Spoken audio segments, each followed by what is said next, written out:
With support from the World Bank, the Ministry of Planning and Economic Development, in collaboration with the Ministry of Finance, conducting a capital project analysis and capital budget baseline costing to curtail inefficiency and cost overruns in the public investment program.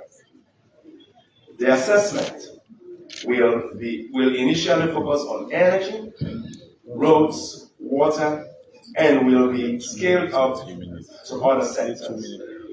The outcome of this analysis will provide actionable recommendations to help government improve on the project selection, enhance budget discipline, and develop financing strategies aligned with limited fiscal space.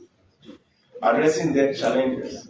The Speaker, honorable members, high debt service payments have been a challenge, the greatest challenge in the implementation of the budget in recent years. The debt service payments, which include interest costs and principal repayments, accounted for 50% of the domestic revenue in the first half of 2025, thereby constraining the fiscal space. To address this challenge going forward, government will implement the following measures. 1. We reduce the weekly public auction borrowing requirements from the markets through robust domestic revenue mobilization and expenditure rationalization. 2. We'll continue with efforts to reduce yields on government security to sustainable level by aligning primary expenditure with domestic revenue as well as through regular engagement with commercial banks. 3. We'll issue long-term treasury bonds, some with variable coupons, to replace maturing short-term treasury bills. 4. The Bank of Sierra Leone will move ahead with reforms on accepting treasury bonds as collateral for repo agreements, repurchase agreements, with the applicable haircuts to compensate for illiquidity and market risk in the provision of liquidity. 5. Will engage non-bank financial institutions, including assets, to increase their uptake of treasury bonds.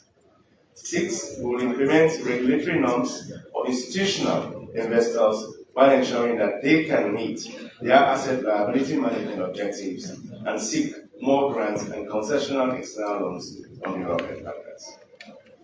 Conclusion. Mr. Speaker, honorable members, during the first half of 2025, fiscal policy focused mainly on strengthening fiscal discipline by ensuring that expenditures were aligned with the available resources in order to continue with the effort of stabilizing the economy. These efforts have yielded positive results, with inflation now in single digits, stability in the Leone, and sharp decline in the treasury bill rates, signaling very strong fundamentals of the macroeconomy. This supplementary budget will maintain the posture of fiscal consolidation in the second half in order to preserve these macroeconomic gains, enhance budget credibility, and address debt vulnerability. It is not a austerity budget. It's a fiscal consolidation budget.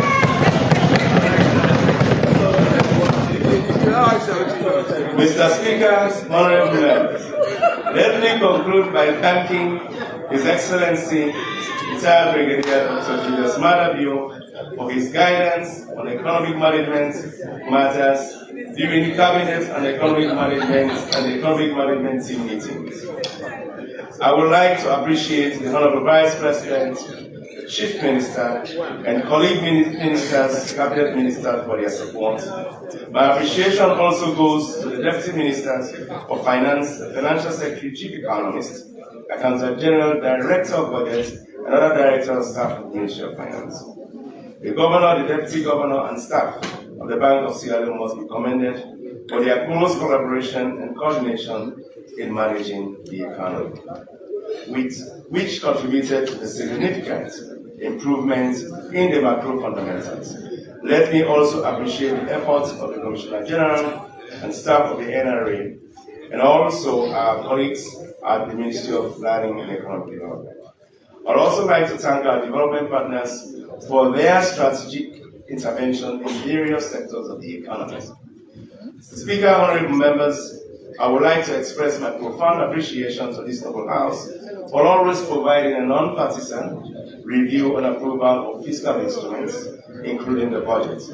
As usual, The government printer provided the supplementary budget and annexes on time.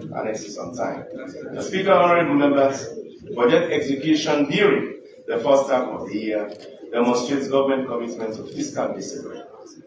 We have to sustain these efforts in the second half of the year and beyond in order not to undo the gains we have already achieved in stabilizing the economy.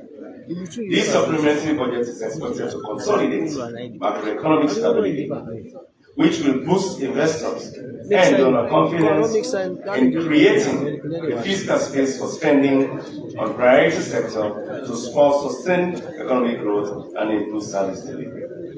It is not a austerity budget, it's a budget of fiscal consolidation and enhancing the credibility of our fiscal framework to maintain the macro stability that we have attained. I therefore commit the budget to this supplementary budget to this second, to the Honorable House. Thank you, Mr. Speaker.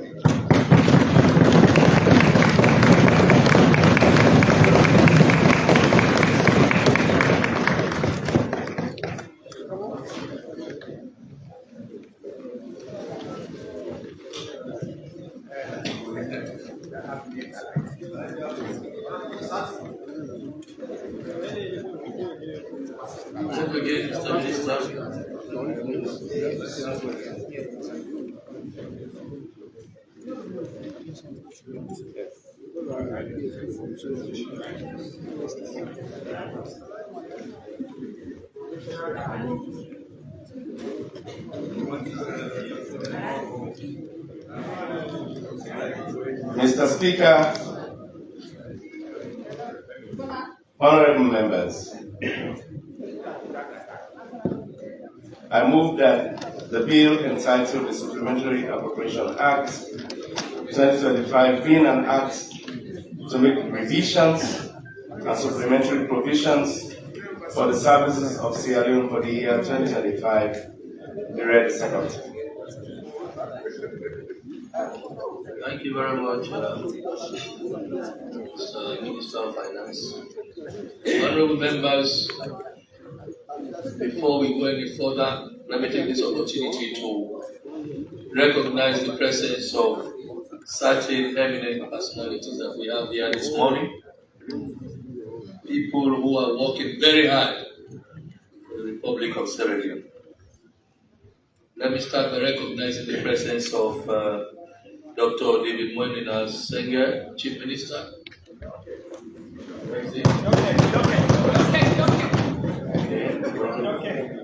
Madam Anne-Marie Baby Harding, Deputy Commissioner General. You're welcome. Madam Kadiatu Ali, Deputy Minister of Finance. Madam Melrose Committee, Minister of Social Welfare. Ambassador Fandi Toure, Minister of Transport. Where is he?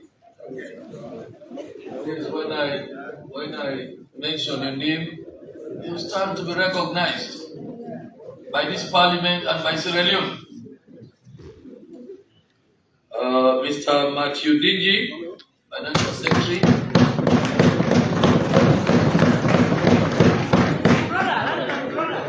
Oh, he's a friend of Parliament also.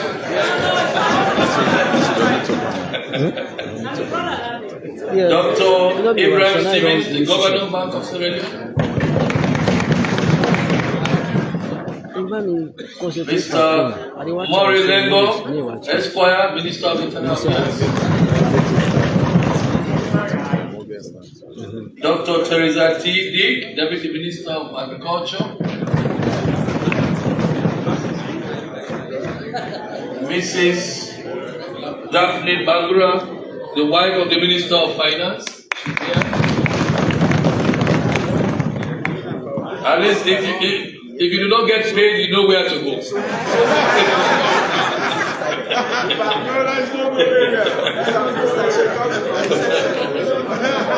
Dr. Simeon Owens Kroma, Chief Medical Examiner. You're welcome. Mr. Almami Bangura, Chief Economist, Ministry of Finance. Dr. Alassane Mansari, Director, FRMD, Ministry of Finance. Mr. Adams Kago, Director, FDD, Ministry of Finance. Mr. Joseph Fatoma, Assistant Director, Ministry of Finance. Mr. Ibrahim G. Bure, Deputy Director, FDD, Ministry of Finance. Mr. Joseph S. Tonche, Principal Assistant to the Secretary to the President.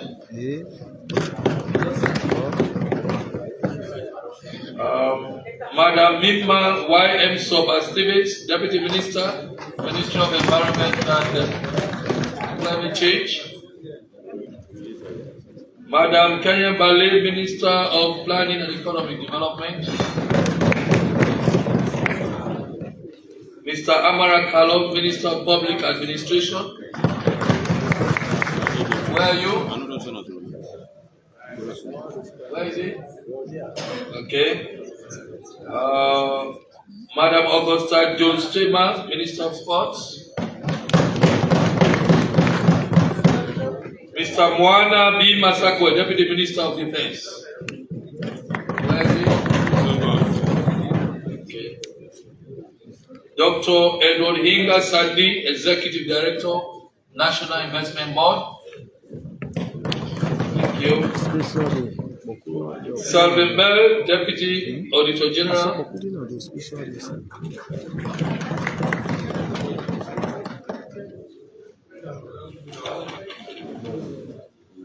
I also recognize the presence of Lieutenant General A.I. Bangura, the Chief of Defense Staff. Where is he? Is he gone? Mr. Kenel Abil, Permanent Secretary. Yes. Sir Y. Senesi, DIG, Deputy Inspector General of Police. Brigadier General S.S. Masakoi, you're welcome. AID Esther Keito Dukure. Where is she? Mr. Mohamed Masakoi, DG NCRA. Yes. Madam Nancy K.S. Tegbe, Permanent Secretary. Aliu Toure, Mr. Aliu Toure, Director of Sports. Oh, Director of Support Services, Sierra Leone Police. Sorry about that. Madam Adama N. Gobe, Director of Gender and Children's Affairs. Asmiu Bar, Deputy Director, SLBC TV. I also recognize the presence of Mr. Idrissa Kanu, Director, Revenue and Tax Policy.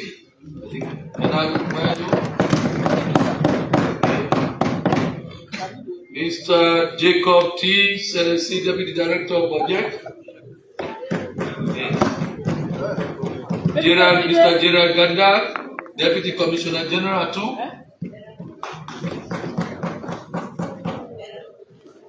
Mr. Mori Momo, Deputy Financial Secretary. Mr. Samuel E.B. Momo, Principal Deputy Financial Secretary.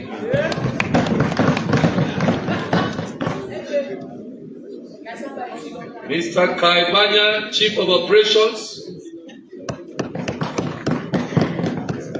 Madam Fatmata Kamara, Deputy Minister, Trade and Industry. Mr. Tassima Eja, Director of Budget. Where is he? Where is he?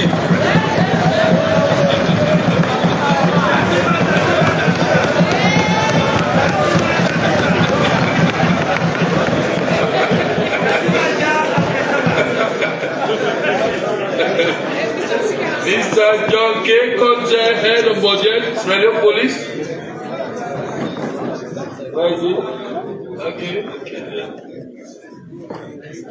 Ambassador Adekunle King, Esquire, former Minister of Labour, former Ambassador to the AU, and currently Minister of Western Area.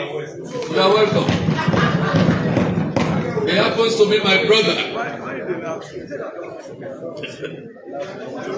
Mr. Joseph Mundabili,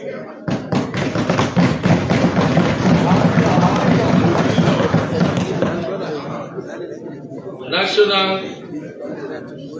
Council of Civic Education, is it? Yes.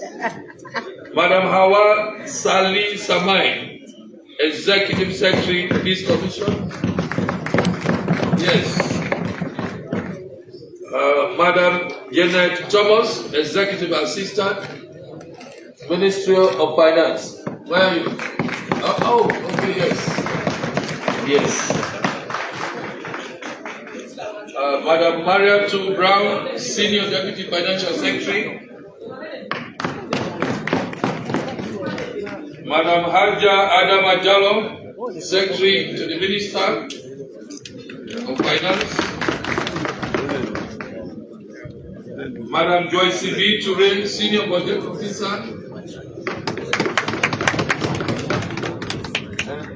Mr. Mohamed Bele, Deputy Director, Ministry of Finance. Mr. Eustace Harding, Executive Assistant. Where is that? And Mr. Alex Harding, CEO. What's the name of that institution? Humans. Humans? Yes. LSC? Yes. Humans, LSC. Thank you very much for coming. You are heartily welcome to the House of Parliament. This is your house. It is necessary sometimes that you come around so that the members of Parliament, recognize you. Because we know you are working very hard for the Republic of Sierra Leone. And I should say that this house is extremely proud of you. Keep on doing what you are doing. Okay. Thank you. Honorable members. Yes. I move that Special 5 be suspended for the business of the House. Any second hand?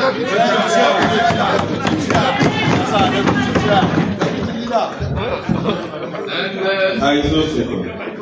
honorable members, of course, I do not need to campaign you.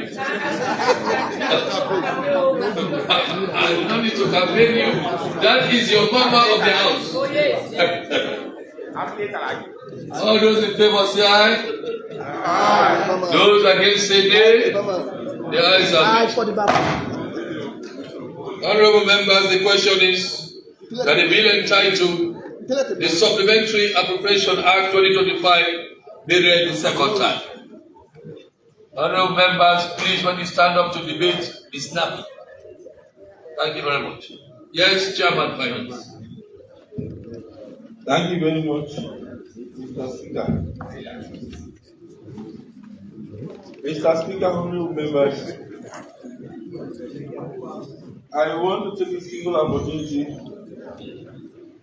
to thank the Minister of Finance for presenting the supplementary budget to this House.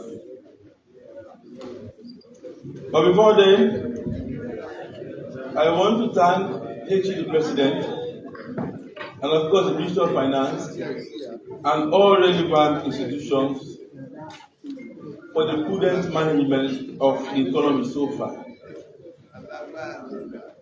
Mr. Speaker, the inflation are lowering, they are declining, which has resulted in the decline of the prices of goods. Amongst them, our staple food, which is rice, and fuel products. And I'm pretty sure this will have a ripple effect on other goods and services across the country, which will eventually make the lives of Sierra Leoneans better. Hold on, Honorable Chair. Lest I forget, Honorable members, I had informed you about your committees. 15 committees are to go on oversight. 15 committees. Please communicate all your intentions through your consent to your leaders, and that will eventually go to the chairman of the supervisory committee. Chairman for the supervisory committee is the leader of government business. When you collect all your committees through your leaders, then eventually that will be handed over to the chairman of the supervisory committee for onward submission to me for approval. Do your consents. I had communicated with the leader of the opposition, the leader of government business, but the leader of government business is the chairman for the supervisory committee, and therefore he is to sort out all of these committees for my eventual approval, so that these committees go on oversight. Up to now, I think only one committee submitted. Only one committee I want to believe. Submitted its concept.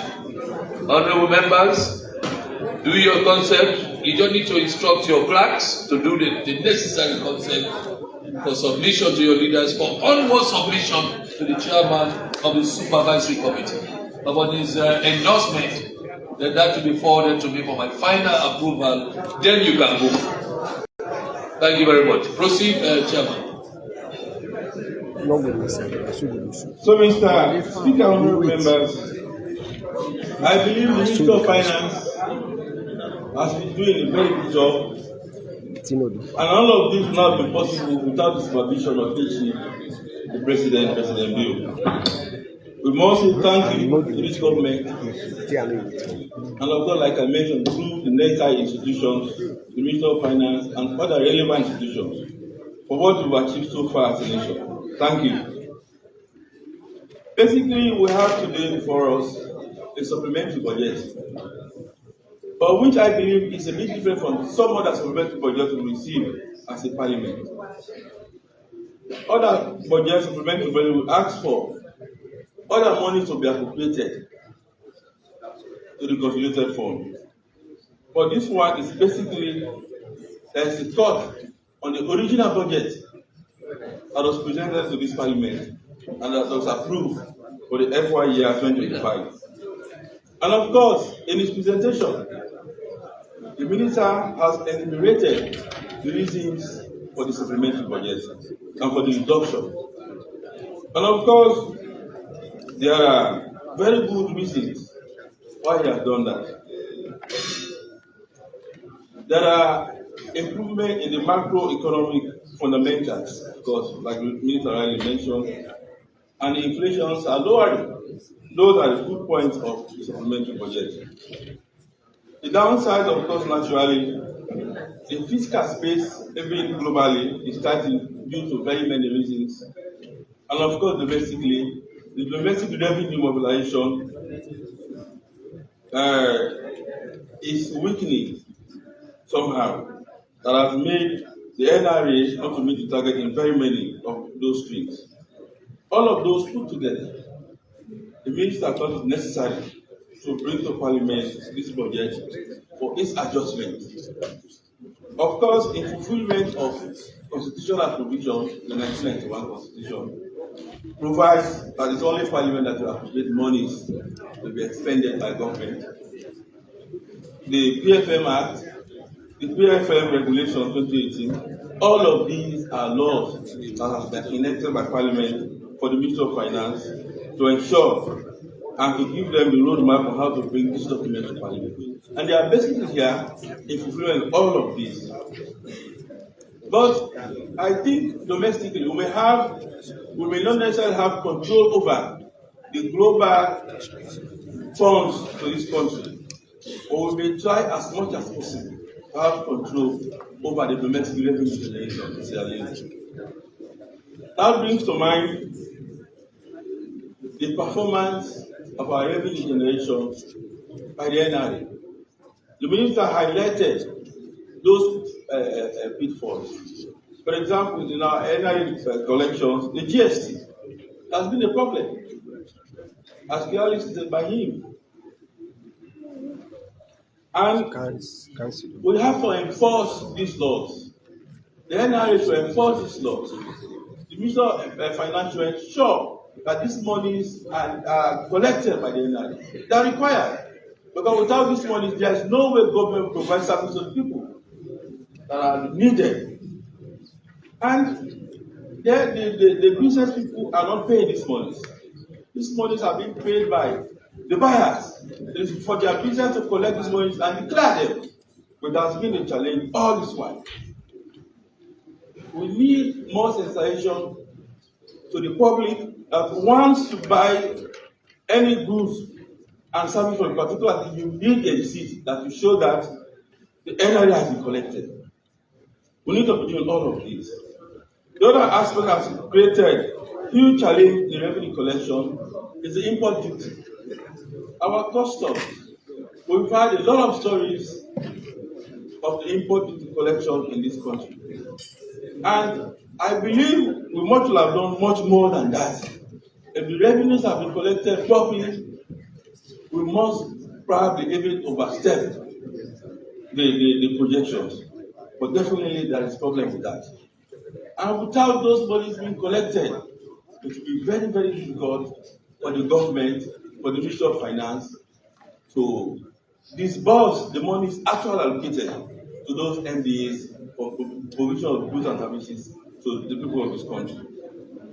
And so, cognizance of the fact that it is Parliament that we have to appropriate, or we have to, there is no way the Ministry of Finance will adjust those figures without coming to Parliament.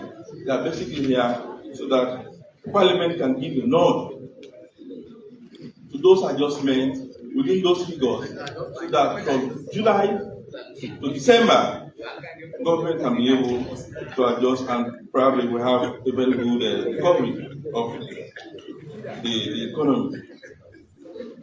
Budget credibility, basically, and the theme, like the minister already mentioned, this is not an austerity budget, but it's fiscal consolidation budget. And you've seen those ones, yes. It's very clear. They're not true. This is fiscal consolidation budget, it's not an austerity budget. I may equally want to appeal to the minister. For the 2026 budget, I'm pretty sure that the core budget core circular is outside, and MDAs are working on those, and the process will commence soon. And once we are at committee stage, when the MDAs come, they normally, once we are scrutinizing their document, they normally talk to us about undisbursed funds of money actually allocated to them. And I'm sure that has created a lot of problems about budget credibility. We know funds are difficult to come by, as Riley mentioned, because the domestic revenue generation has not been doing very, very well. But we want to appeal to the Minister of Finance going forward that please, we ensure that those revenues so collected and those monies so appropriated by this Parliament are actually disbursed and on time. Because most of the activities, for example, are time bound. If you look at agricultural activities, they are time bound. If those monies allocated are not disbursed on time, those activities will not be done. And these are things that normally give room for corruption. If those monies were supposed to be paid in the first quarter, but they are rather paid in the third quarter, the purpose of which they have been paid will not be done. And God knows, only God will know what will happen to those monies. So we definitely want to amidst the difficult fiscal space we may have. But once allocations have been made, with the limited resources, we ensure that we really disburse those funds so that those institutions, be it agriculture, road maintenance, or road construction, because those are some of the things that are time bound and they need prompt payment of their resources so that they can do their activities. I think that overall, honorable members, Mr. Speaker, this is but a supplementary budget. It is cutting down some percentage of the original budget that was approved. In 2024, 27 billion, 716 billion. Sorry, 27 billion, 716 million, 305,400 was approved as the original budget for 2025. And it has been slashed downwards to 26 billion, 844 million, 520,200. A shortfall of 875,832,200 just for the adjustment to duty, given the circumstance and all what the minister has explained. I believe the minister is not basically here to ask for more. It's basically here to work within the constitutional provision, statutory provision, and the regulation, so that the Ministry of Finance will not fall short of not coming to Parliament and has sole authority to appropriate monies for government to expend. I think as people's representatives, this is not a difficult thing we should do. One of our core functions is to approve and to appropriate money to government for expenditure, and within as provided for by law. So the Minister of Finance and the team is here this morning, this afternoon, now, and has presented this to us. It's but prudent that members of Parliament look at this budget thoroughly, though, scrutinize them and approve. At this moment, I want to encourage all of us to look at it, and I must commend the minister and his team once again for a wonderful job they've done so far. We are very proud of you, and I want to encourage you to work on all the projections done for complete recovery, so that this government and this country, at least I think all its manifestos has been endorsed by the President. At this moment, honourable members, Mr. Speaker, I want to say, please look at the budget. But for me, it's a fine supplementary budget. It has not come to mind to ask for extra money, but rather it has even revised downwards the original budget that was passed by this House. I thank you so much for listening.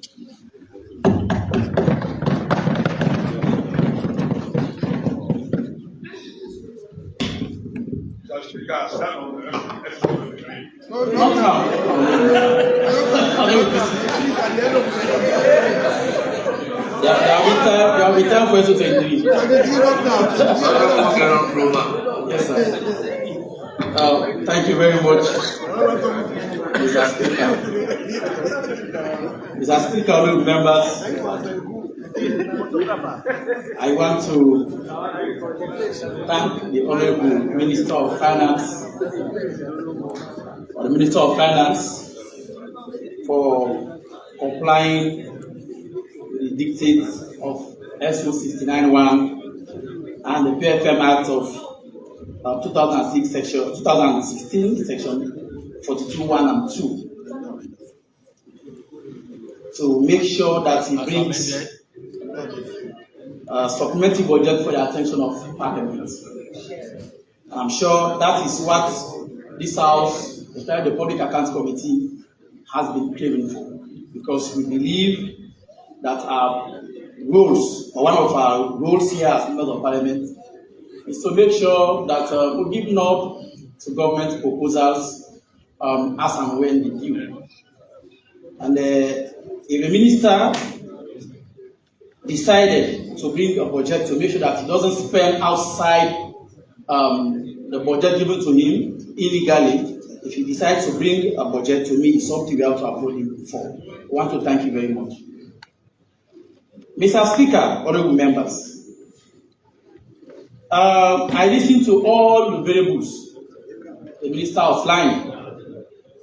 He said because inflation is declining, because our macroeconomic variables are favorable, because our exchange rate is stable.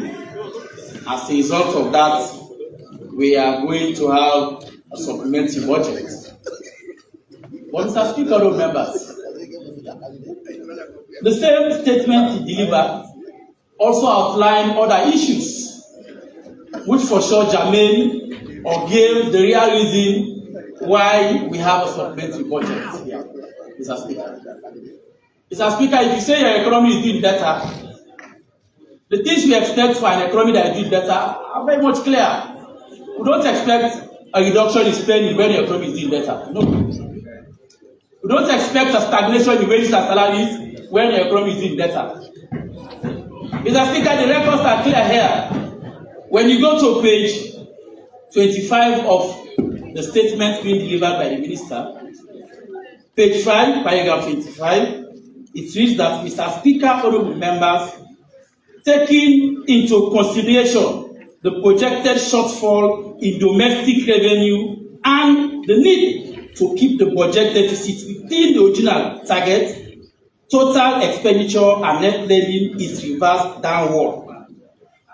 Mr. Speaker, it also goes further to say the reduction in total expenditure reflects mainly the cut in domestic capital expenditure and also increase in recurrent expenditure.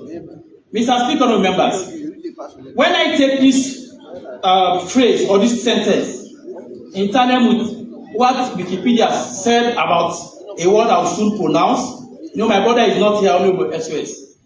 He needs to have a sacred role here to make sure that whenever a project is tabled here, he makes sure that he gives that project a name. And I will do justice to him to make sure that I give the right name that depicts the supplementary project. Mr. Speaker, I will come to the word, but I just want to quickly refer to SO 32. What this word says about the word I will soon pronounce. It says, in economic policy, I'll fill the dash. That is a set of political economic policies that aim to reduce government deficit through spending cuts, and increased revenue. There are three primary types of dash measures: high taxes, spending, reduced expenditure of government. So, Mr. Speaker, when you look at this definition, which definition? The word here is austerity. Austerity, anytime government uses government expenditure in the midst of lower revenue generation, in an effort to make sure that it reduces the fiscal deficit, Mr. Speaker, there is no other word that best suits that situation rather than describe this as an austerity. And so therefore, Mr. Speaker, this budget is an austerity budget. And it is evident in the allocations. It is evident in the allocation, Mr. Speaker. Mr. Speaker, if you go to how much is being allocated for NBSS, what was projected in 2009 in the original budget was 1.15 billion, Mr. Speaker. This estimate is proposing for a sharp reduction from that initial allocation, so just 681 million euros, Mr. Speaker. Almost half of what was disbursed to the education sector is being reduced. And that is evident, Mr. Speaker. Today, that's why even when we are now in holidays, second-term school fees subsidies have not been paid to schools. Not to talk about third terms. Teaching and learning materials have not been procured and supplied for schools. This is evident, Mr. Speaker. Mr. Speaker, you cannot say economy is doing better when you don't spend. Many MBAs are going without allocations. We just read a piece last night from the district chairman of the Bombay District Council, where he said since the start of this year, his council and all other councils have not received allocation for this year. The only allocations that have been disbursed, they are the rollovers of 2025. But for this year, Mr. Speaker, not a cent has been paid to councils. And when you don't pay to council, Mr. Speaker, the people that impact is huge. For education, the supervision of schools is a responsibility of council. The monitoring of hospitals, the peripheral of the PHUs is a responsibility of the council. The care for rural water is a responsibility of the council. So when you don't make sure that you give allocations on time to those councils, you are killing your people, Mr. Speaker. Today, the decentralized services are not functioning because as we speak, no allocation has been given to them. Then how can you tell that the economy is performing? Mr. Speaker, there is a local party statement which says, "Come and church to come back and yet to know where to know." It says here, if I say I'm a rich man, it should be seen by what I eat and what I wear, Mr. Speaker. If I don't eat well and I don't dress well, Mr. Speaker, how can you tell me that you're a rich man and you don't invest? You're not rich. You're a poor man, Mr. Speaker. And that's exactly what this budget depicts. You cannot give allocations to ministries. One fundamental in this budget tends to have, and that's why I see a total mismatch with the reason earlier at this, that because we have a stable exchange rate, we have a decline in inflation, we have this. If that's the case, Mr. Speaker, why can't we increase the wages and salaries of workers in this country? The police, the security force, our teachers. The reality here, Mr. Speaker, our wages and salaries have defeated hugely, Mr. Speaker. For instance, a teacher of grade 8 who used to receive in 2017 an amount of 1,467 euros a year to graduate who was grade 8, which was, if you compare that to dollar, in other words, he was receiving around $195 to be equivalent. So there, with all the increases, Mr. Speaker, that same teacher, even though in nominal value, his salary has increased from 1,467 to 1,825, Mr. Speaker, when you compare that to dollar term, you can see the sharp reduction. Instead of receiving $195 in 2017, that worker is only receiving $7 now. A sharp reduction. Over 100% decline or depletion in the value of our wages and salaries. If your economy is doing well, why will you increase salaries, wages and salaries of your workers? That is the reality. We are not against this figure, Mr. Speaker. We want to get those conversion properly because it's straight within the figures. And when you state the figures, we know at the situation at that moment and the rate at that time, you need to give us. So the minister can be in better position to reply to your question. So we are asking you, please go over calculations and give us the framework at that time so we can understand what you are saying. Mr. Speaker, thank you very much, Mr. Leader. In 2018, Mr. Speaker, we all know the exchange rate was 7.5. If you divide 1,467,000 by 7.5, you get $195. So then, if you divide 1,827,000 by 23.7, you get $77, Mr. Speaker. Mr. Speaker, what I'm saying is, if you are having a favorable economy, it must be seen in the lives of your people. They are saying that our salaries, inflation is declining. But the fact of the matter, the only commodities we can easily trace is rice and probably fear. But all other commodities remain constant. And even rice, it doesn't reflect on the life of ordinary people. So then a cup of rice is still sold at 5,000 euros. Even though a bag of rice is reported to have reduced, it is still sold at 5,000 euros. And Mr. Speaker, remember, in Ghana, when the new government came, it made the exchange rate at around 17 Ghana cedis to $1. That exchange rate has reduced from 17 Ghana cedis to today around 10. That is growth. That is growth. Mr. Speaker, if you inherit an exchange rate of 7.5, today you are taking it to 23 point something. To us, Mr. Speaker, it is not growth, Mr. Speaker. It is not growth. Bring back an exchange rate to where it was, then we can know that you are doing better. You cannot tell me that the price of rice has reduced when you made it at 200,000 euros. It is now sold at 600 or 700. Take back our rice to 200,000, then we know you are doing better. Mr. Speaker, members, there are also some, because our nationalization of expenditure is mostly prudent, it's good. And that was what we did. Like I said, if you have another administration of austerity, tell it for the attention of the House. But I read what how Wikipedia defines austerity, and how the minister frames the reason why he is here. It just fits into why we are here, that he is here because he wants to make sure that he keeps the budget deficit and so therefore it's going to cut expenditure. And that's the true definition of prosperity. But Mr. Speaker, I agree that, Mr. Speaker, there are critical units that you don't understand, you don't underform. Like agriculture. Agriculture has the tendency to stimulate growth in other sectors. When you starve agriculture, you starve education. When you starve agriculture, you starve health. When you starve agriculture, you starve almost you stop even the economy. Because from the readings of the minister, he said most of our exports are coming from agriculture. So why would we give more money for the agriculture sector? But Mr. Speaker, let me shock you, Mr. Speaker. As per this budgeted thing, what was budgeted for the 5th year under the development budget was 747 billion 233,700. It is all you say is billion, Mr. Speaker.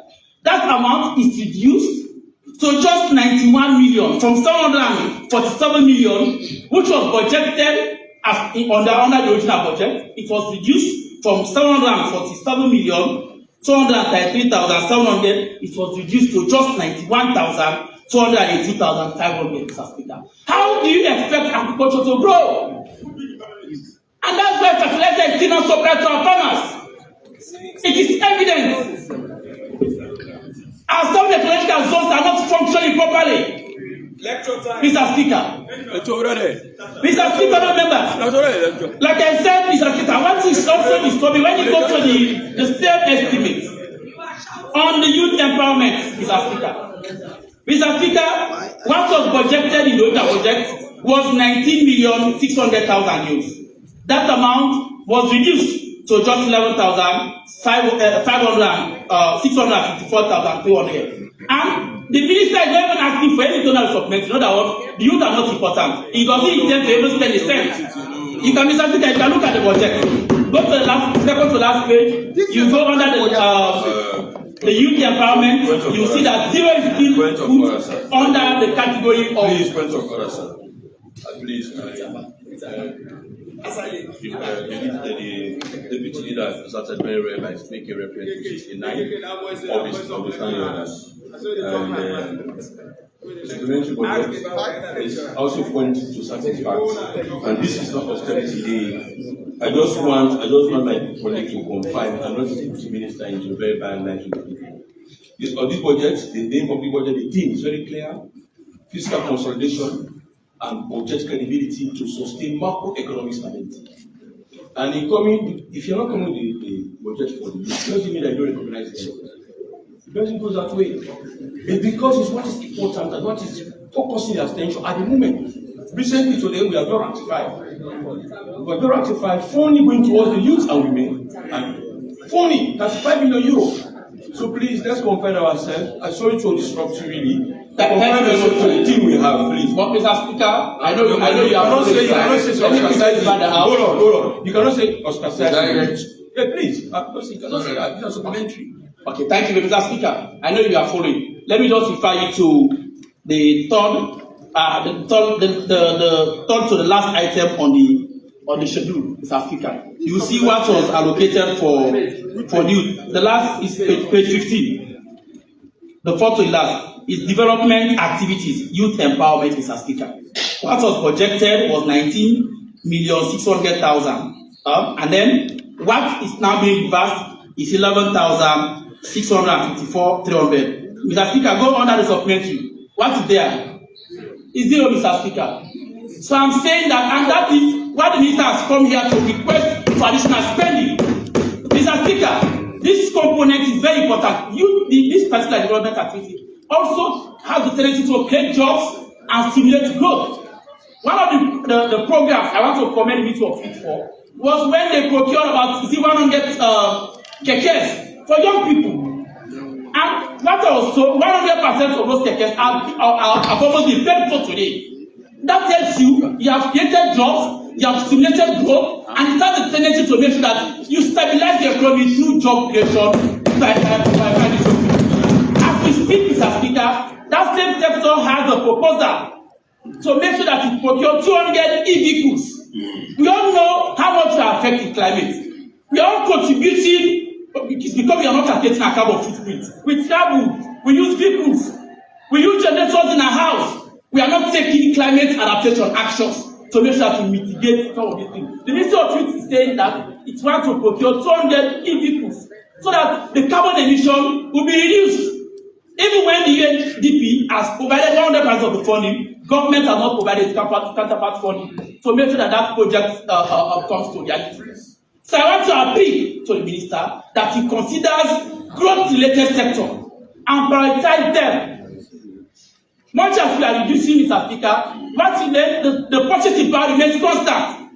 If you reduce the value of fast growth to education, Mr. Speaker, it means that you will not be able to pay school fees subsidies. And even if you pay them, you will not be able to buy teacher-like materials. And if they don't come, you know the good life effect on our education,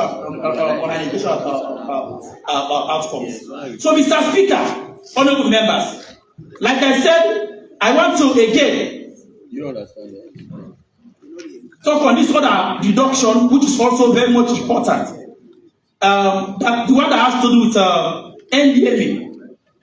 This time is a crucial time for our nation.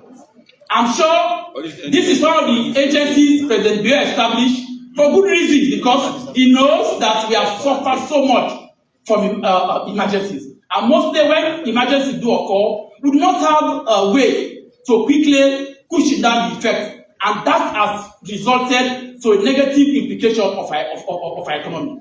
That's why we have an established institution like the NDMA. So if you reduce the spending in NDMA at a time when we will be having serious rates, Mr. Speaker, it is like exposing that sector to a lot of vulnerability. And so therefore, Mr. Speaker, I want to also submit that the minister considers this particular sector.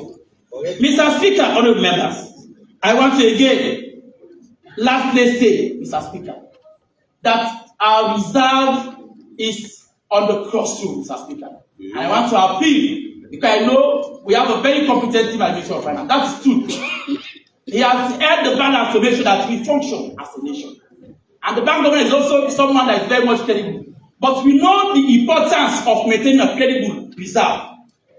In 2020, when COVID struck, Mr. Speaker, or 2019, we have the comfort to make sure that we introduce the QUAP initiative, because we have strong reserve. I think we are about 4 months of import cover.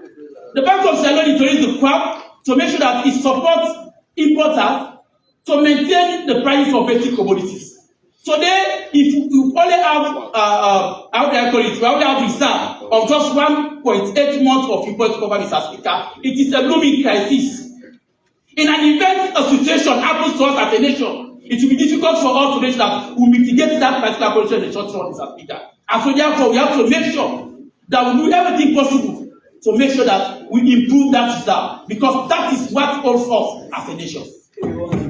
So lastly, Mr. Speaker, I want to again submit that we have a role. I talk to Bank of Salon, I make sure. When I talk to them, Mr. Speaker, again, the minister also said that the levy rate through the treasury bills has dropped from 40.something to 14%. Good. But to me, it's part of, I don't see that as because of fiscal policies or strong action. It's even because government has rationalized borrowing. They don't borrow too much again, locally. The reason being, they have so much money in commercial banks to a point that they don't pay again, they go, and the revenue is underperforming. They don't have the ability to pay. And these banks are business people. If you don't pay them, they won't give you again. Because they are not going for loans anymore. What the banks have done, they want to reduce them now. They said they will drop the interest rate.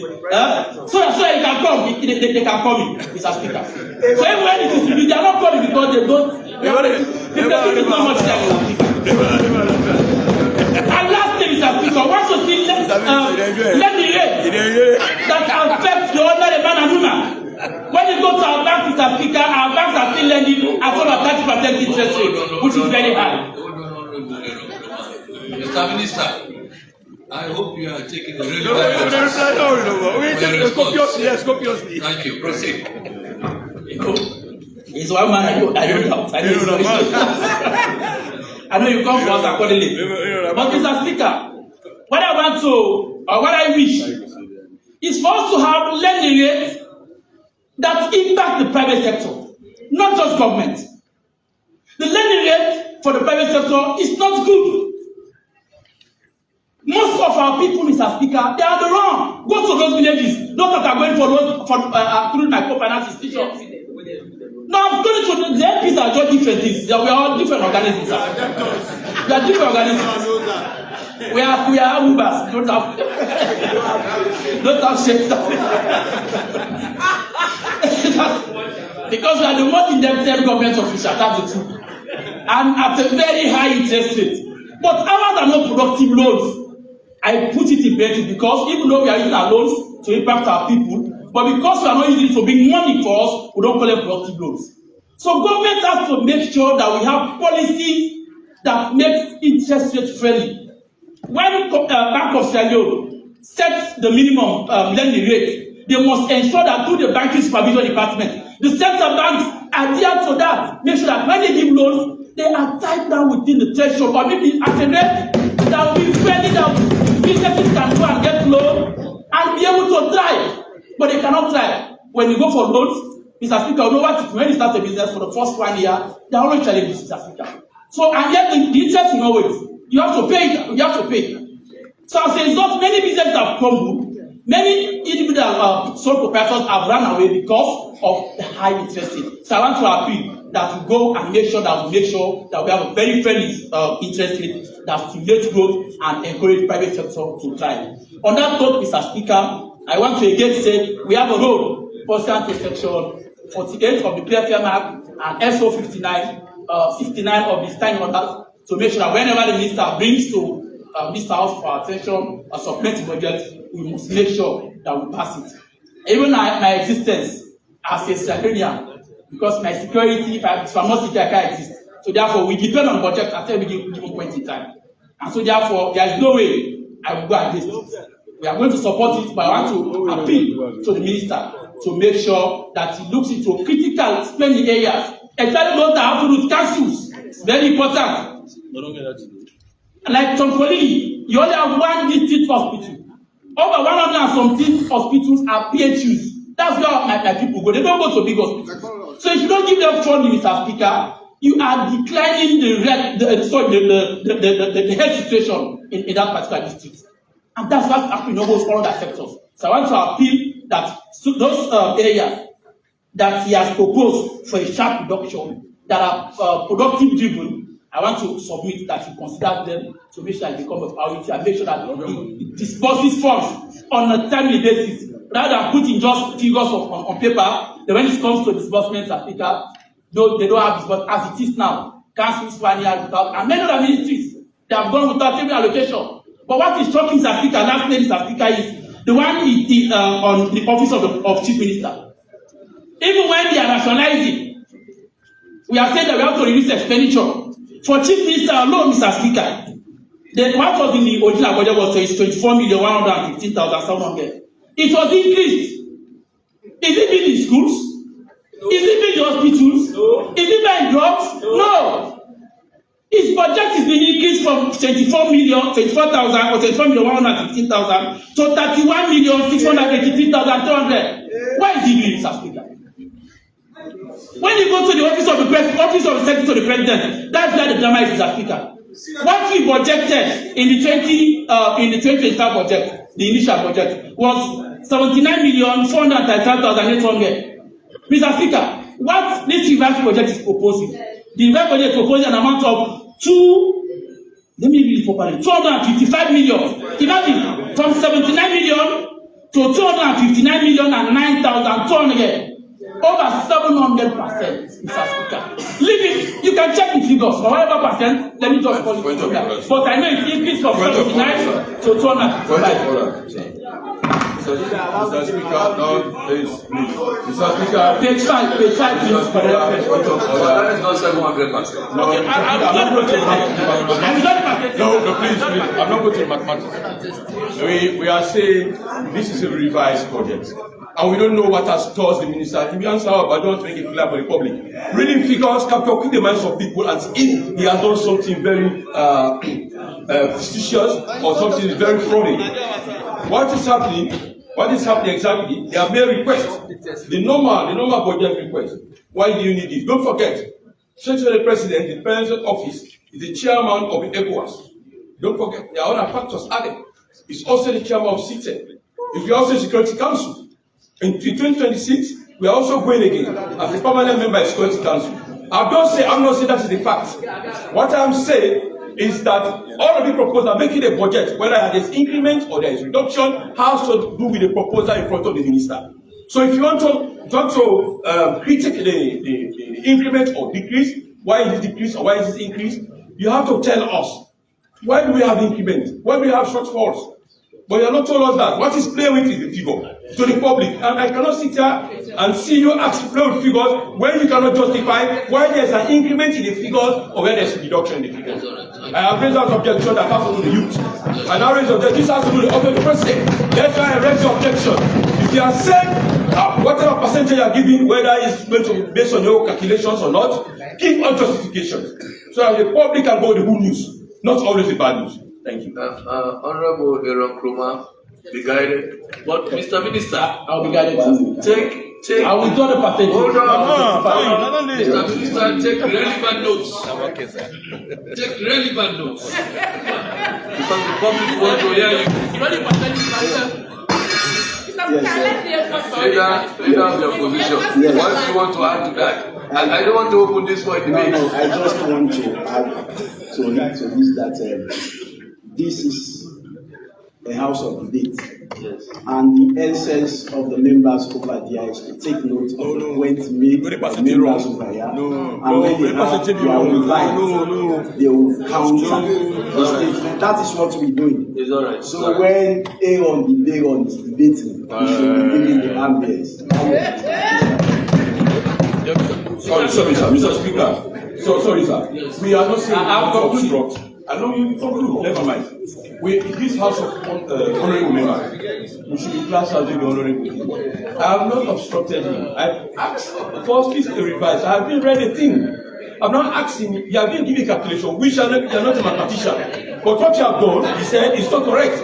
I don't want him to look as if he's dishonoring. No. I've presented a picture to you to decide. But I know you have questioned it. Thank you very much. But if you are saying something, it's not really giving us the objectivity of what you are saying. It's questionable.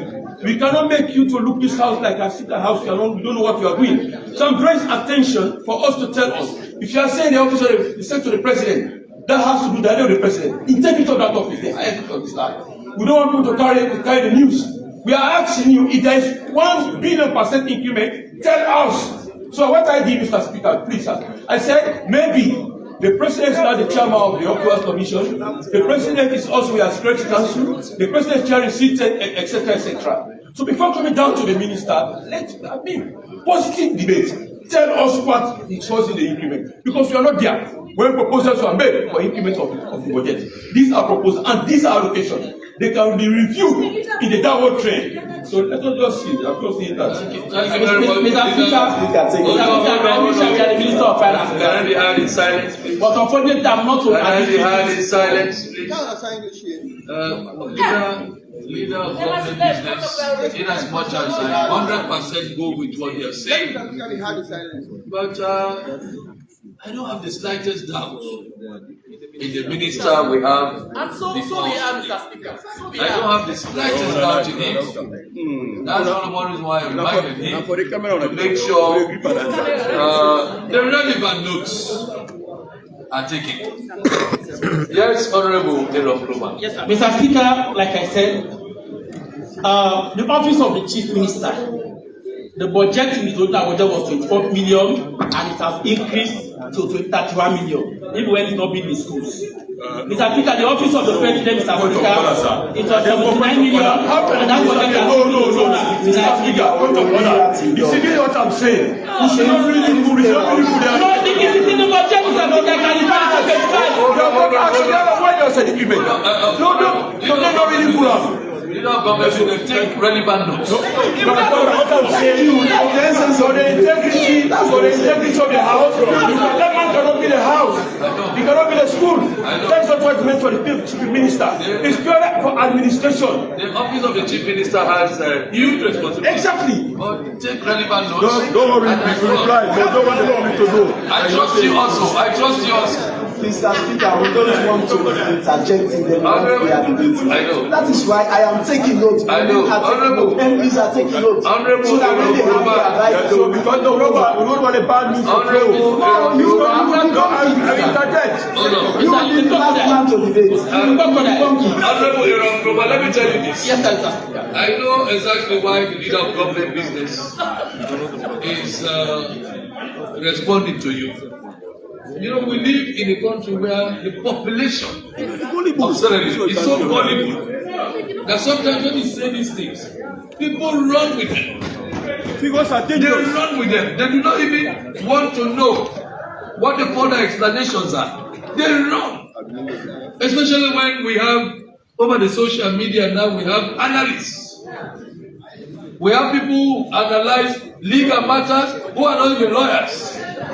We have people who analyze economic matters who probably did not even go to school. We have analysts all over the place. So when you say these things, you say them with caution. Because there might be somebody there who is ready to run. In fact, I often say in this house that one thing that has happened to Sierra Leone that is terrible is where we have our brothers and sisters who did not go to school but know where the record button is. The moment they go over social media and they press the record button, you will hear everything under the sun. So therefore, when we communicate, it's necessary that we are guided in what we communicate or what we want the public to hear. That's all the more reason why the leader of government business is interjecting you, because he does not want the wrong information to be carried out there. So please be guided, Honorable Iran, please be guided. Mr. Speaker, I know very much that Mr. Speaker. Sorry, sir. Yes. On final note, on my words, when he was speaking, he's my man. No, I'm not talking. He can't talk about as I can. I'm not going to end the debate for long. Don't worry about that.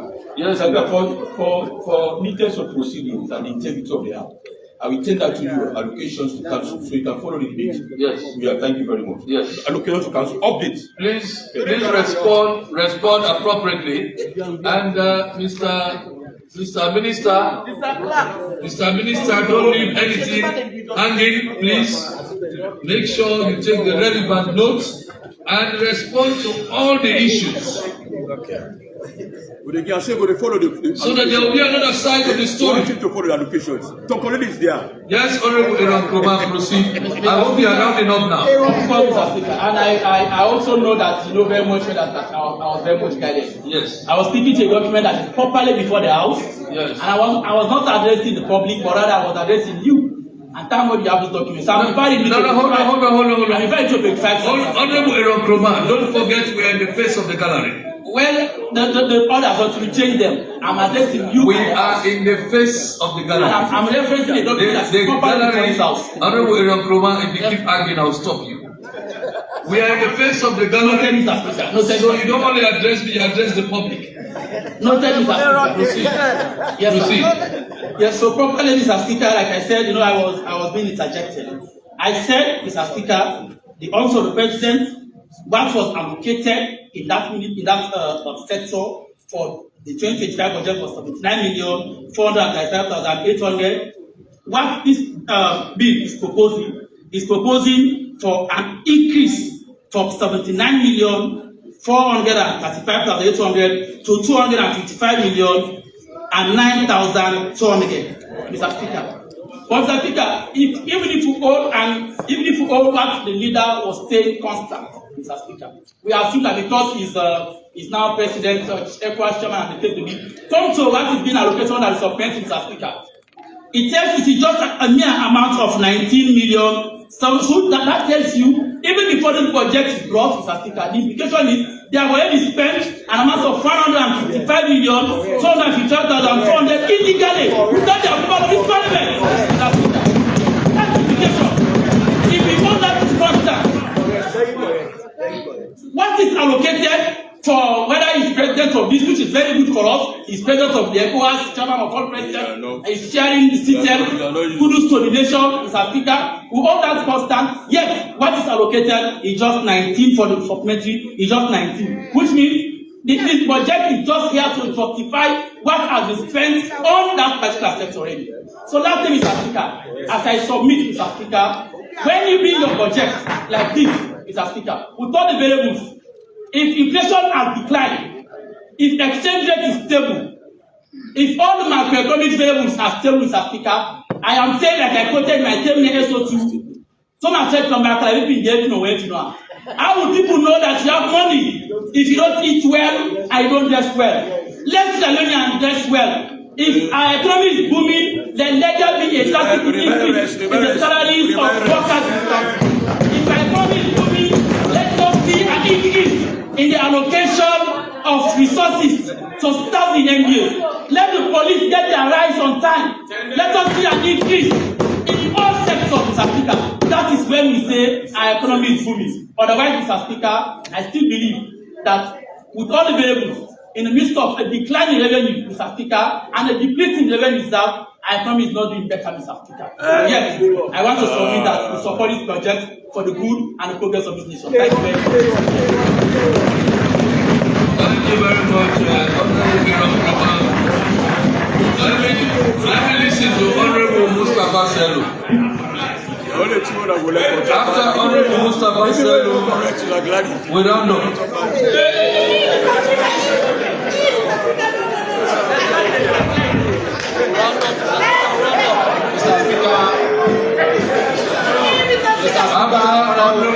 Mustafa Sello, Mr. Speaker, honorable members, I actually wanted to reserve myself for the actual budget presentation this year.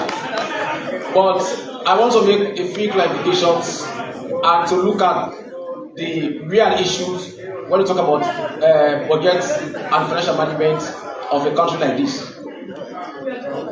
5-6 months back, we are talking about inflation in double digits, over 50%. Today, we are talking about single digit inflation.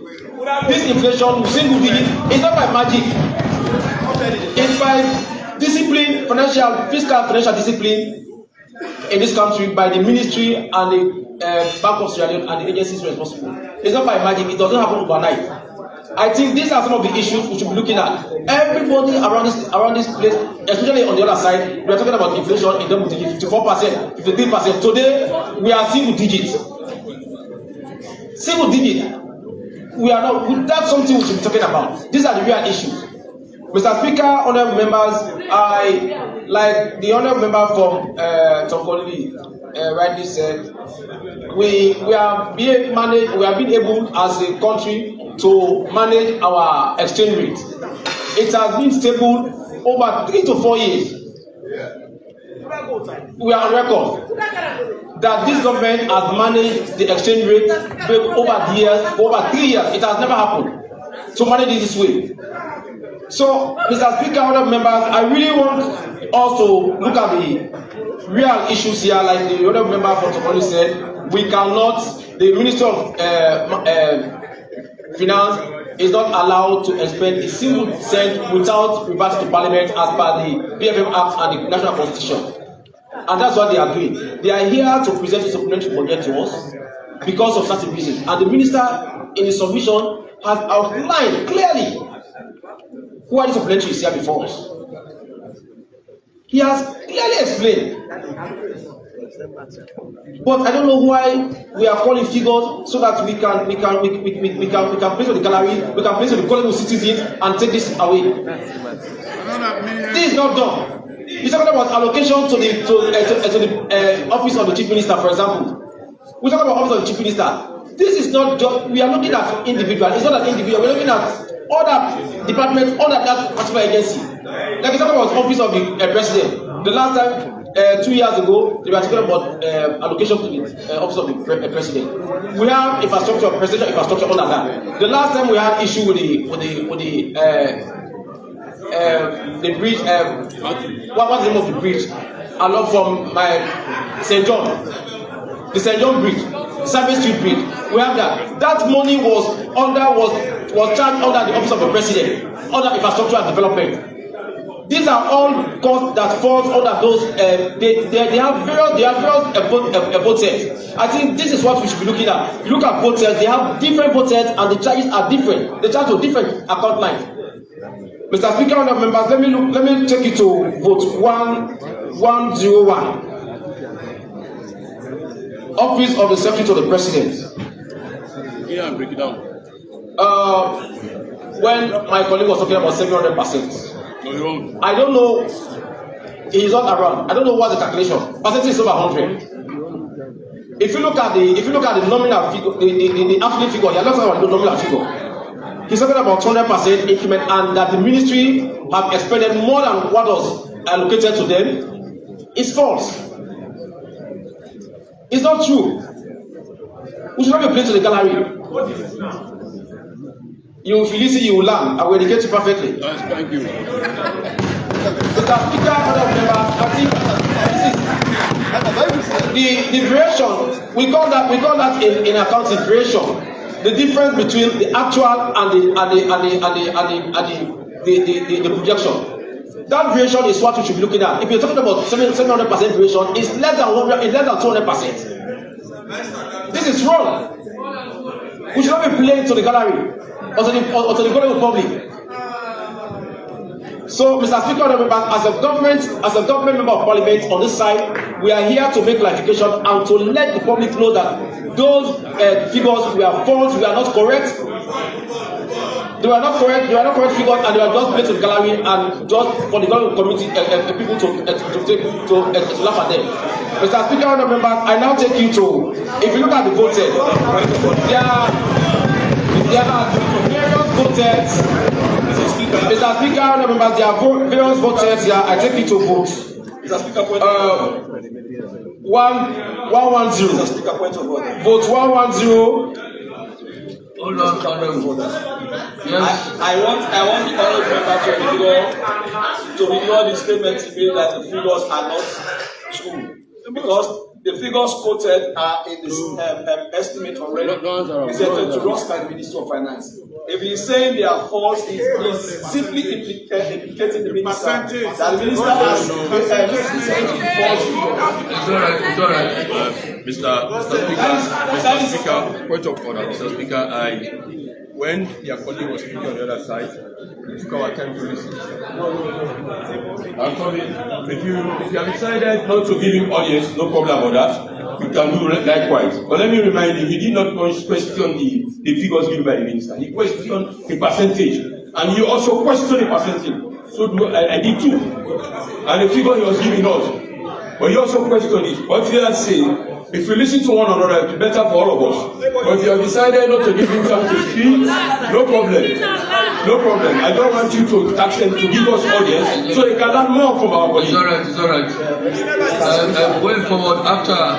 Mr. Speaker, you could remember that when Honourable Aaron Aruna-Kuroma was interjected on several occasions, I raised a bone of contention that each of us that are doing interjections have ample opportunity to debate, and during our debate we can make the necessary corrections where needed. That was why I was not pleased when he was being interjected, when some of his senses were taken off. Had it not been for the fact that he's a professional, very composed debater, he would have been switched off. So that is why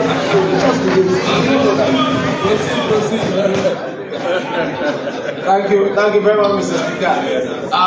Thank you, my leader on the other side. We used to compare them. Today you are a leader. Thank you. I'm grateful. When we came in 2018, the other Bukango and I used to You have to listen. I will allow you. When you listen, I will debate because I want to really lecture you so that you can understand. Order. Proceed, Honorable Senator. Mr. Speaker, honorable members, the difference between the two figures is what is referred to as variation. And that was exactly what I was trying to say. That the variation and the percentage quoted by the honorable member, I will say it clearly that it was wrong, not correct. I don't know where he was quoting his own figures from. 700% is not true. So that is why I am making it very clear here. Like I said initially, I wanted to reserve myself. But because of those figures or those sources of allegation, that is why I'm here to lay them bare. Mr. Speaker, but I think as a country we should be happy. Because the Minister of Finance and the Bank of Sierra Leone, they be able to manage this economy very well. Today, 4-5 months back, we are buying a bag of rice nearly $1 million. Today, we are buying a bag of rice 600,000. I think these are the issues we be worried about. These are the real economic benefits. Because if you don't have a robust financial management, we should not talk about that. Today, we are buying rice 630,000 euros at least. The exchange rate.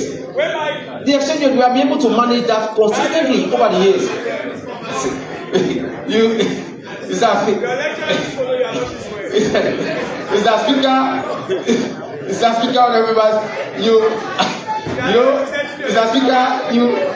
the leaders on that side need to give me chance. You know, as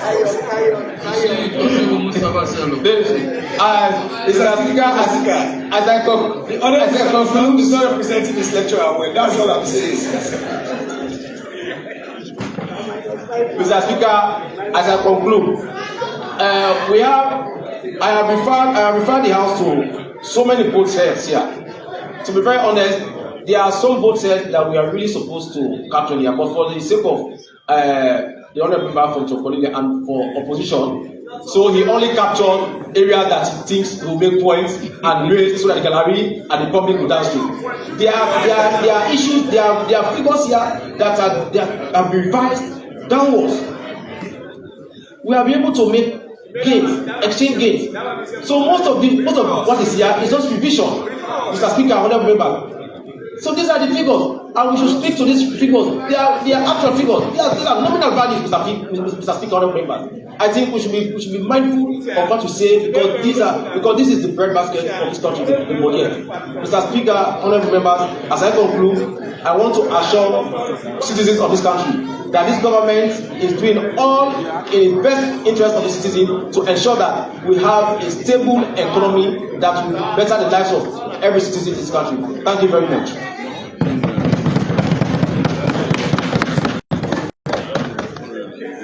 You have your position.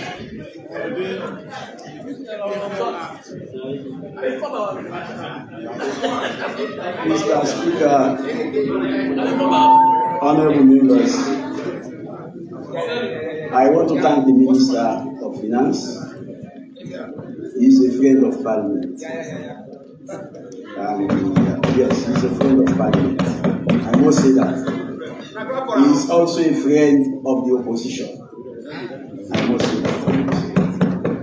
And is deputy for the hard work you've engaged in over the period of time. I want to systematically look at the theme of this budget. The theme says fiscal consolidation and budget credibility to sustain microeconomic stability. So the key words there are 1. Fiscal consolidation, 2. Budget credibility, and 3. Microeconomic stability. Let me take fiscal consolidation first. Mr. Speaker, honorable members, fiscal consolidation should mean tackling the expenditure and enhancing revenue mobilization. We are not consolidating when we are expanding the current expenditure at the expense of capital investment. Yet this supplementary budget increased highly the fiscal deficit. It is accompanied by additional expenditure and accompanied by clear revenue generating gaps. Mr. Speaker, honorable members, if we are consolidating our fiscal space, we should ask ourselves these questions. Is this budget reducing waste? Is this budget reducing duplications among MDAs? Are we streamlining the wage bill? No, that's not increasing. Are we rationalizing the non-essential spending? So these are the questions we should be asking ourselves if we are consolidating our fiscal space. And secondly is budget credibility. Budget credibility has been undermined over the period of time. Even in previous budgets, there are deviations, very wide deviations, between the approved budget and the actual outcomes.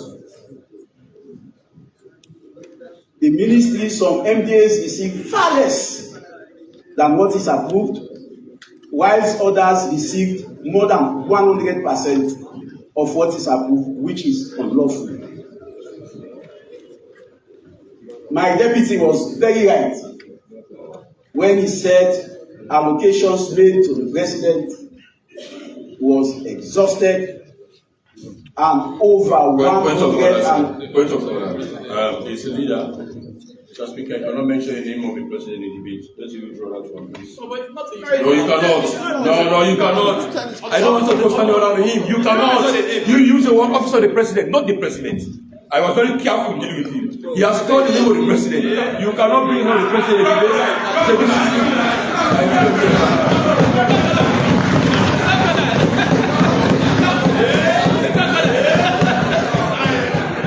I think, Mr. Leader,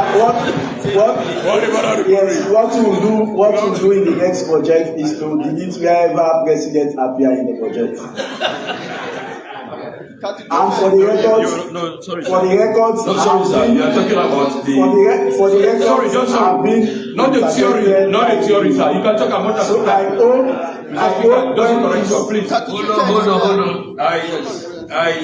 I did not talk about the theoretical aspect. He was talking about allocations. And he mentioned the vote number and allocation to the office of the president. He did not talk about president. He has called president. That's why I'm questioning. You should not use that because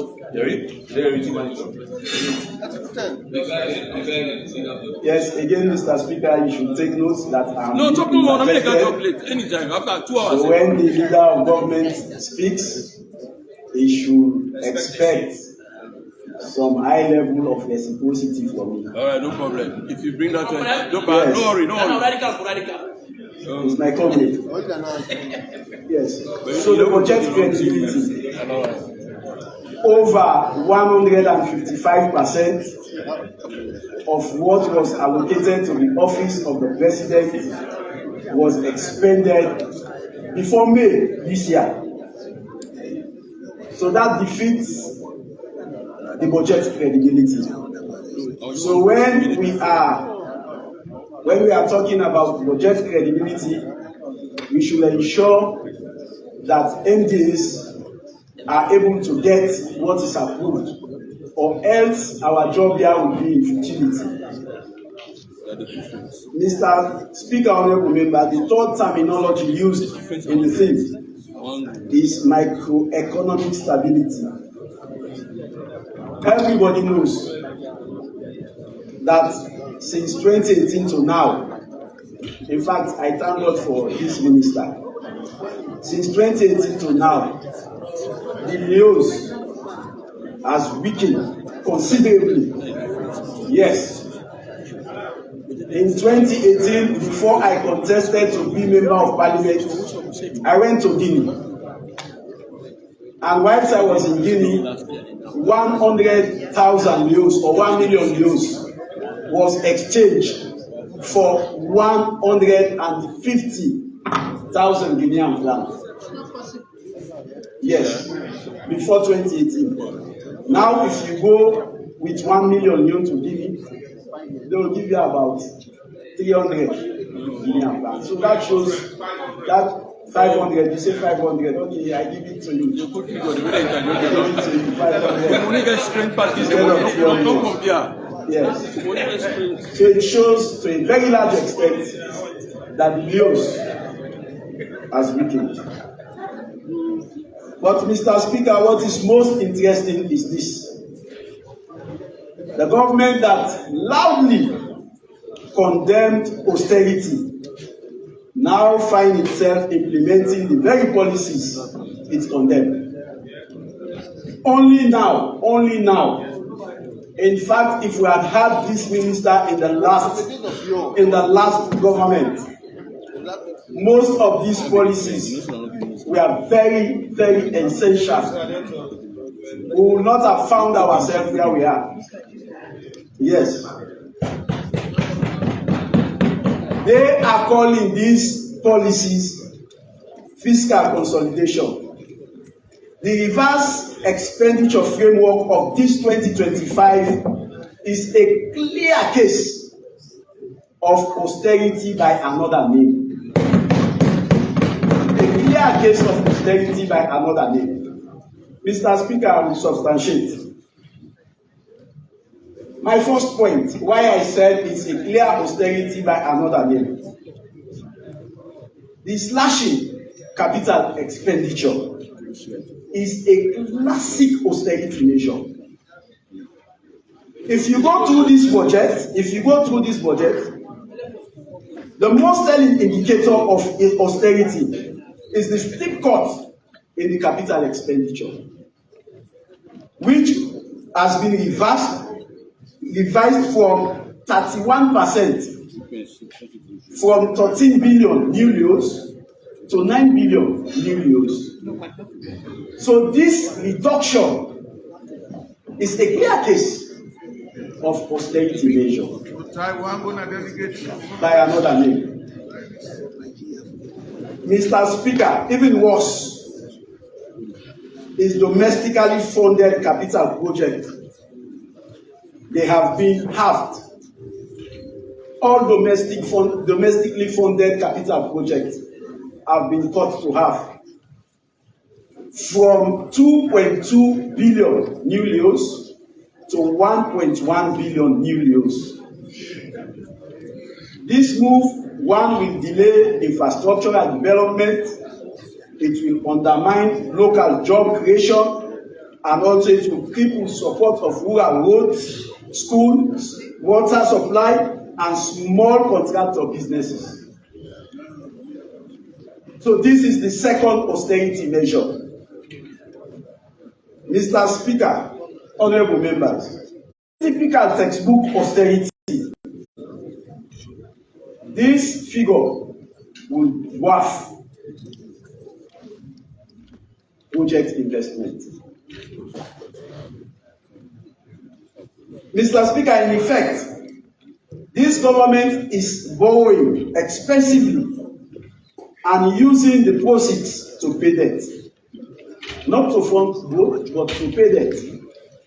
Because if you increase your interest rate from 600 million new euros to 8 billion new euros, it's alarming, sir.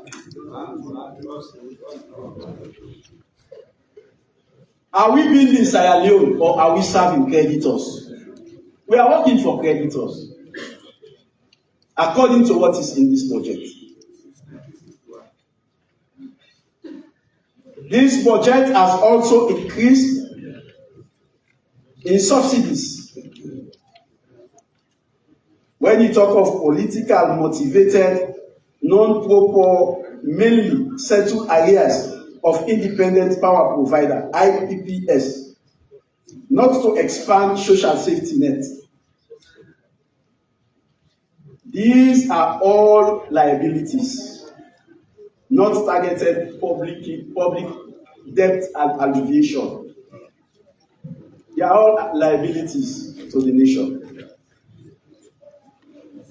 Mr. Speaker, honorable members, while spending on goods and services, which includes public services, is being cut by over 400 millions. So this budget is not spending on goods and services.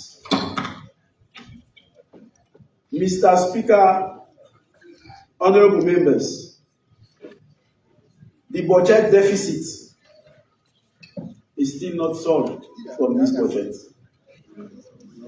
Even after slashing the capital expenditure, the government still struggles to stay within the original budget deficit. This means that more cuts may come, especially if revenue again falls short. Are you reading? Are you reading? Is that errors get back? Mr. Speaker, honorable members, That is the context of errors get back. you can't criticize austerity when you are using measures that lead to austerity. You can't criticize austerity. With all of these cuts, with all of this reduction, especially on essential services, you know that there is problem. One respect I have for this minister is that he is always sincere when it comes to putting together the budget. Let me take you to paragraph 11 of this budget. It says gross foreign reserve of Bank of Sierra Leone declined to the equivalent of 1.8 months of import cover at the end of January 2025 from 2 months in January 2024 as foreign currency outflows exceed the inflow. You cannot have a stable economy where the foreign currency outflow exceeds the inflow. That is why our reserve has now been depleted and has reduced to 1.8 month cover instead of 2 month cover in 2024. Now it's 1.8 cover. So, Mr. Speaker, an economy that is performing well can never touch its reserve. Can never. He said they don't believe. He said claps they don't believe. He says I don't believe. He said they claps. His income economic Mr. Speaker, honorable members, the reverse revenue projections. When you go to paragraph 23, it says, let me just read it. Mr. Speaker, honorable members, as reported earlier in his statement, the domestic revenue collection for the first half of 2025 was lower than projected. The current trend, domestic revenue, is projected to recover a shortfall of close to 1 billion for the year as a whole. Accordingly, total domestic revenue is now projected at 17.9 billion new leones, which is 9.3% of GDP, compared to the original projection of 18.9, which is 9.8% of the GDP. The shortfall is largely attributed to weak performance of goods and services tax due to the widespread evasion and avoidance of GST. And when you compare this with what is in the audit report, you will note that key offices of government are evading paying GST. including the office of the chief minister, which is to the audit report. No, that's not The withholding tax. Yes. the auditor is there. Yes. The PSC chairman is there. Whether it's there, I'll vote for him from the audit report. The PSC is there. I'll vote for him. I'll vote for him from the audit report. Which says they are evading. Mr. Speaker, honorable members, I now come to some of the measures government is taking. When you go to the debt, addressing the debt challenges, I think in page 6 or so, addressing the debt challenges, you will notice that one, there is a weak mobilization of revenue, very weak. And it undermines even the plans that are on this very budget. It undermines the plan. Government claims that they will reduce the weekly borrowing requirement. That is what is stated here. And they will introduce robust revenue mobilization. Do we have an evidence of this robustness in the revenue mobilization? Without expanding the tax base, Mr. Speaker, improving compliance and also cutting down the leakages, these promises will always remain illusion. There will be an illusion. So to us, we have seen some of these promises as very unrealistic from this budget. Very, very unrealistic. Very, very unrealistic. And Mr. Speaker, also from this budget, the minister claimed that long-term treasury bond will be shifted and that will not solve the problem. Issuing a long-term treasury bond does not reduce the debt. It merely kicks down the can down the road. It does not. It does not. And what is most critical when you look at the measure stated here, I am quoting all the measures that are stated here. And the one from the Gigba. The over-reliance on NACIT and non-bank institution is also risky, Mr. Speaker. Pushing NACIT and other institutions, especially institutional investors, to buy more government securities may threaten pensioners.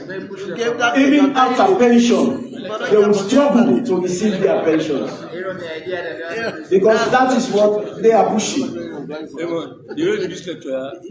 So we are saying as opposition that some of these strategies are not workable. They are not workable. Are you reading from the Gigba? And also, I'm reading directly from the budget. And also, when you look at some of the strategy of this ministry, they have said that the regulatory norms, they will push to set regulatory norms, and these regulatory norms must be transparent, very, very transparent, and should not be politically motivated.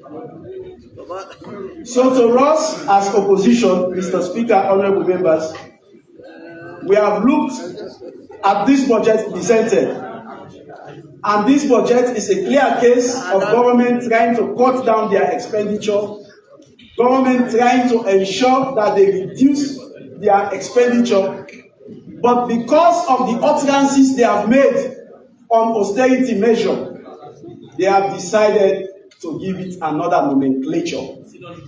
A senior me. Exactly. Okay, oh, the lecturer. Another nomenclature. Yes. No, they get bad at the table. If you look at page 6, page 6, 5, it says engage non-bank financial institution, including NACIT, to increase their uptake of treasury bonds. And that is what I have just said, that it will affect pensioners Take the back. and it will cause, at the end of the day, a whole lot of problems. Take the back now. Mr. Speaker, honorable members, they said on 7, that is paragraph 35(7), they said they would seek more grants and concessional external loans from development partners.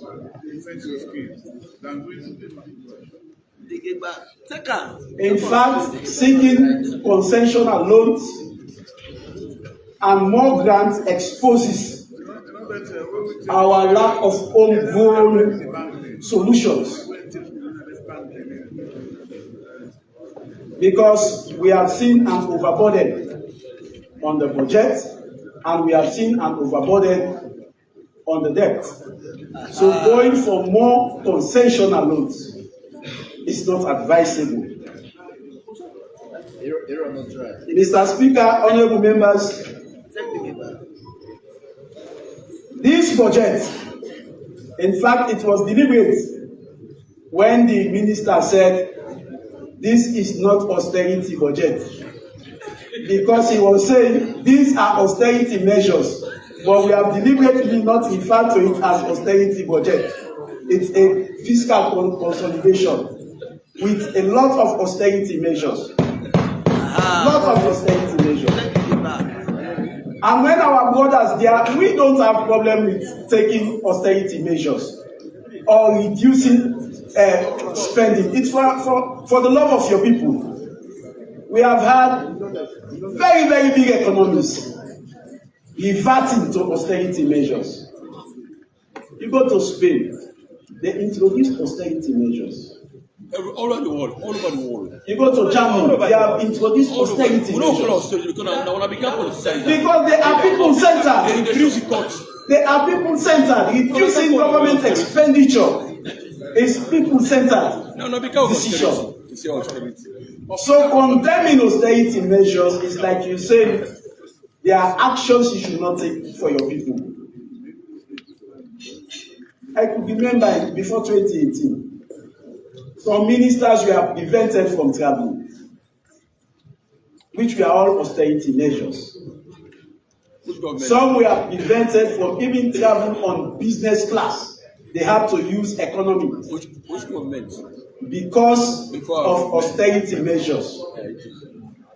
Workshops were not held on places where they would pay for, they would look for government facilities.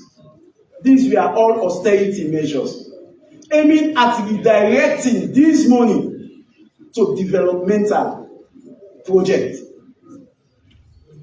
They will reduce even the purchase of office furniture just because they want to serve their people. So for anybody that is unhesitatingly opposing austerity measure, it's not people friendly. It's not people friendly. And when they introduce austerity measure, it is not because you don't have money, or it is not because you lack money. I have called developed nations who have similarly introduced the same, and these nations will never go without money. But these are measures to prioritize the needs of your people compared to the unnecessary spending of government. So if the minister suggests that there will be a reduction, a drastic reduction in capital investment, I will salute you, sir, for that austerity measure. I will salute you for that austerity measure, which some people under normal circumstances will never have taken. If the minister is saying that they should cut half to funding capital projects from 2.2 billion to 1.1 billion, I will salute you, sir, because that is an austerity measure. Yes, you see, the problem we find ourselves in is that yes, when you are not in the shoes, you condemn a lot. But when you come to the field, like you remember, recently Arsenal played a game, and I was out watching. There are a lot of things I said, and on the weekend, my veteran team played a game. And I was substituted last minute. I could not do anything. Regardless of the experience I had when Arsenal was playing, I could not translate them into actions. And that is the typical illustrative example that is happening now. You have said so awful things about austerity measures that is practiced by bigger economies. And now you want to revert to austerity. And you are calling it fiscal consolidation. Yes, fiscal consolidation. Mr. Speaker, honorable members, like we said, we are not here to derail the progress of government, or we are not here to oppose the unnecessary. We are people-centered, we are focused, and that is why we constructively criticize and we comment where necessary. This budget before us has not met the fiscal consolidation, has not met the budget credibility. Therefore, we are saying the name or the theme ascribed to this budget is a typical example of misplacement of theme.